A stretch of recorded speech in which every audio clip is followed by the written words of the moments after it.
Welcome you all legends to the new video that is banking terminology. देखिए, हम लोग bank में जाते रहते हैं, पर हमको कई सारे बैंक्स की ऐसी टर्मिनोलॉजी होती है जो हमको पता नहीं होती। तो उसी के बारे में मैंने सोचा कि आपको इसकी नॉलेज दी जाए, तो आपकी भी नॉलेज इंप्रूव हो। ऐसा हमारे चैनल का मोटो यही है कि लर्न टू ग्रो। सो शुरू करते हैं वीडियो। बात करते हैं बैंकिंग टर्मिनोलॉजी की। हिंदी और इंग्लिश बाइलिंगुअल है ताकि दोनों लोगों को फ़ायदा हो सके। अब बात करते हैं अकाउंट। ये तो बहुत सिंपल है, ABCD बैंक की शुरू होती है अकाउंट से। तो अकाउंट वो चीज़ होती है जो आप बैंक में खोलते हैं। आप अपना लेखा खाता, जैसे कि पहले जब बैंक नहीं होते तो जमींदारों के पास लोग अपना अकाउंट खुलवाते थे। उनके पास एक किताब होती थी, बही, उसमें वो हर पेज पे अलग अलग लोगों का नाम लिखते थे। फिर उसमें कितने उन लोगों ने पैसे लिए, क्या उसका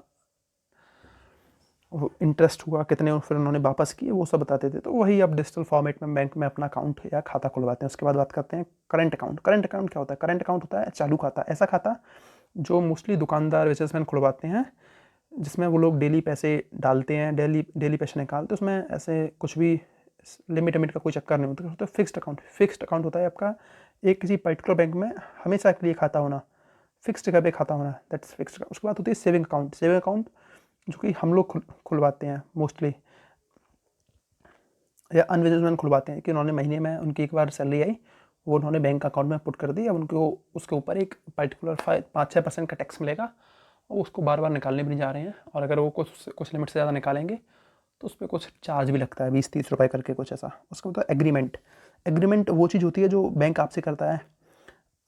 जब आप अकाउंट खुलवाते हैं तब आपने देखा कुछ टर्म्स एंड कंडीशंस होती हैं बैंक की, आप साइन करते हैं। उसके बाद अगर आप कोई लोन लेने जाते हैं बैंक के पास, तो वो उसके लिए भी आपसे एग्रीमेंट पे साइन करवाते हैं कि मैं अपनी ये प्रॉपर्टी इस रुपए के बदले आपको देता हूँ मतलब उसके कागज़ देता हूँ। अगर मैंने पैसे वापस नहीं कर पाए तो आपको वो प्रॉपर्टी लेने का अधिकार होगा। उसका होता है अमलगमेशन। अमलगमेशन क्या होता है? अमलगमेशन होता है कि किसी के जैसे दो खाते हैं एक ही बैंक में, 1-2, उसको उसने अमलगमेट करवा दिया, अमलगमेट का सिनोनिम्स भी लिख लीजिए आप। Amalgamate, annex, medley, mingle, blend, ये होता है मिलाना। ठीक है, दो चीज़ों को मिला के एक करना। उसके बाद होता है एसेट्स। देखिए, बैंक एसेट्स पे डिपेंड करता है कोई बैंक कितना बड़ा है, ये इससे पता चलता है कि उस बैंक के पास एसेट क्या है। और एक कहावत भी है कि लाइफ में हम लोगों को हमेशा एसेट बनाने चाहिए अपने, है ना। एसेट्स का मतलब ऐसी चीज़ जो आपको पैसा दे, जहाँ से पैसा बने। थिंक एंड ग्रो रिच अगर आपने बुक पढ़ी तो उसमें एसेट्स एंड लायबिलिटीज़ का कंसेप्ट है। आई होप आपको वो बुक जरूर पढ़ेंगे। उसके बाद आते हैं फिक्स्ड एसेट। फिक्स्ड एसेट ऐसे होते हैं जो अचल होते हैं, जो मूव नहीं कर सकते, या इमूवेबल। लाइक आपका होम आपका फिक्स्ड एसेट है ना। और लिक्विड एसेट की बात करते हैं, आपके ऐसे एसेट्स जो मूव कर सकते हैं। मोस्ट बेसिकली लिक्विड एसेट में बात आती है तो वो मनी की ही आती है। उसके बाद करते हैं कॉमर्शियल बैंक। कॉमर्शियल बैंक ऐसे बैंक होते हैं जो कॉमर्स ट्रेड को बढ़ावा देने के लिए होते हैं। कमेंट सेक्शन में आप कुछ कॉमर्शियल बैंक्स के नाम लिखिए। कोऑपरेटिव बैंक क्या होता है? देखिए, कोऑपरेटिव बैंक ऐसे बैंक होते हैं जो कि आपने देखिए सुना होगा या आपने देखा भी होगा अपनी सिटी में, कई सारे कोऑपरेटिव ऑर्गेनाइजेशंस होते हैं, ऐसी चीज़ें। देखिए, बैंक शुरू करने के लिए आपके पास काफ़ी पैसा होना चाहिए अगर आप खुद का बैंक खोलना है। इसलिए अगर कोई संस्था, एक कोऑपरेटिव संस्था, कई सारी लोगों को मिला के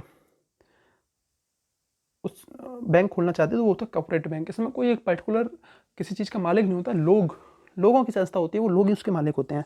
आपने कई सारे कोऑपरेटिव बैंक्स देखे होंगे, कोऑपरेटिव किसान यूनियन भी होती हैं, कोऑपरेटिव डेयरी भी होती हैं। तो बहुत सारी चीज़ें, मतलब जो चीज़ लोग मिलकर होल्ड कर रहे हैं, कोई पर्टिकुलर उसका वो नहीं। फॉरेन एक्सचेंज, देखिए फॉरेन एक्सचेंज तो हमारे देश में RBI ही रखता है, कोई छोटी मोटी बैंक तो रखती हैं नहीं। फॉरेन एक्सचेंज बेसिकली देश के पास होते हैं और ये बताते हैं कि उस देश की इकोनॉमी कितनी पावरफुल है, उस देश के में विदेशी करेंसी कितनी है। और फॉरेन एक्सचेंज में हम लोग बेसिकली डॉलर जो होता है उसको ही रखना प्रेफर करते हैं। अलग चीज़ें भी आती हैं, हम लोग युआन भी रखते हैं, चीन का युआन और जापान का येन भी रखते हैं, रशियन भी रखते हैं, पर डॉलर मोस्ट इंपॉर्टेंट क्योंकि it's the world currency, right. उसको करते हैं इंडस्ट्रियल बैंक। इंडस्ट्रियल बैंक ऐसे बैंक होते हैं जो बड़ी सारी इंडस्ट्रीज होती है ना, उनको लोन देते हैं और उससे पैसा कमाते हैं। Like IDBI, industrial development bank, है ना। उसके बाद जॉइंट स्टॉक बैंक, ऐसे बैंक जो इसके स्टॉक सेम होते हैं वो होते हैं जॉइंट स्टॉक में। उसके बाद लैंड मॉर्टगेज बैंक, ऐसे बैंक।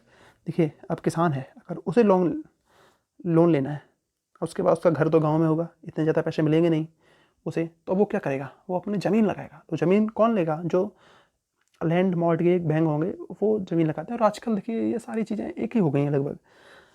पीएनबी जैसे वो लोगों के भी पैसे ले लेता है, वो किसानों को भी पैसे दे देता है ज़मीन लेके, उनकी ज़मीन लेके मतलब कागज़ लेके, और इंडस्ट्रीज़ को भी पैसे दे देता है। उसके बाद पेड अप कैपिटल मतलब जो चीज़ आपने पे कर दी है बैंक को।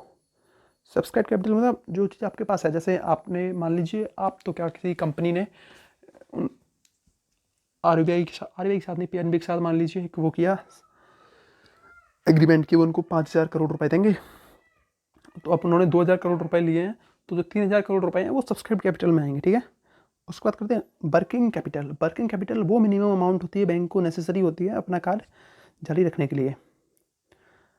कैपिटल क्या होता है, कैपिटल होती है बैंक के पास उसकी कंट्री कैपिटल नहीं है, बैंक के पास जितना पैसा है वही होती है उसकी कैपिटल।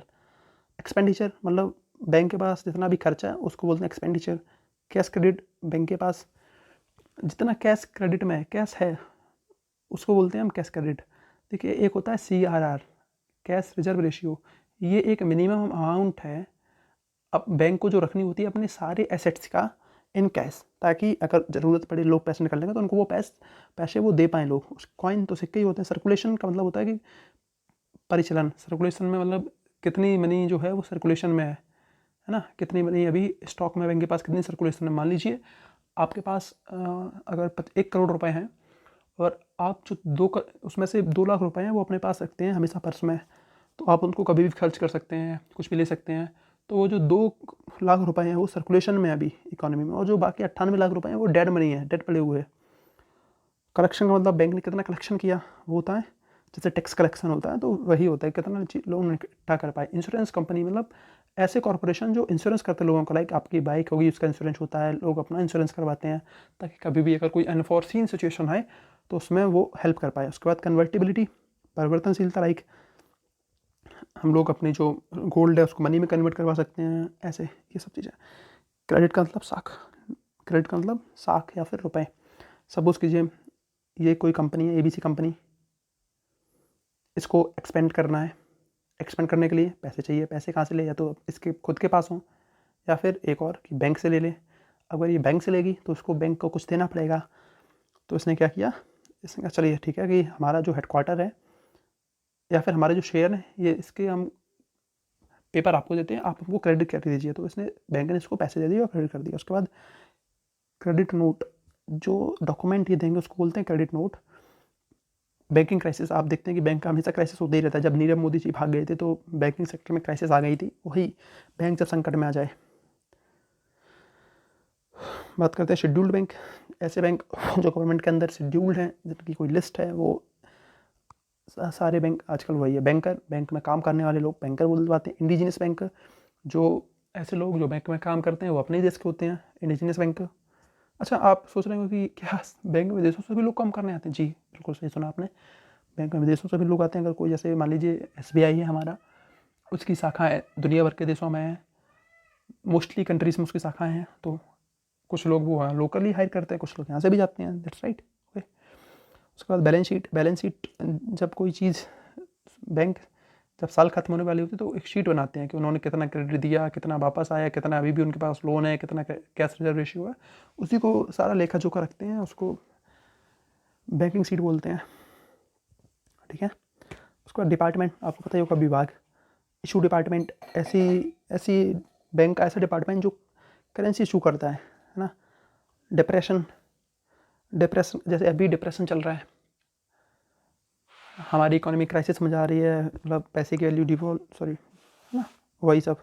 डायरेक्टर बैंक का जो हेड होता है, डिस्काउंट, कटौती, रीडिस्काउंट, डिसऑनर का मतलब होता है जैसे बैंक से आपने लोन लिया, बैंक ने आपको लेटर भेजा कि प्लीज़ हमारा भुगतान कीजिए, पर आपने मना कर दिया कि मेरे पास पैसा ही नहीं है, तो आपने बैंक को ये डिसऑनर कर दिया। डिपॉजिट का मतलब आपने जितनी चीज़ जमा की। तो होप आपको ये वीडियो पसंद आया होगा। अगर आया है तो प्लीज़ सब्सक्राइब कीजिए हमारे चैनल पे।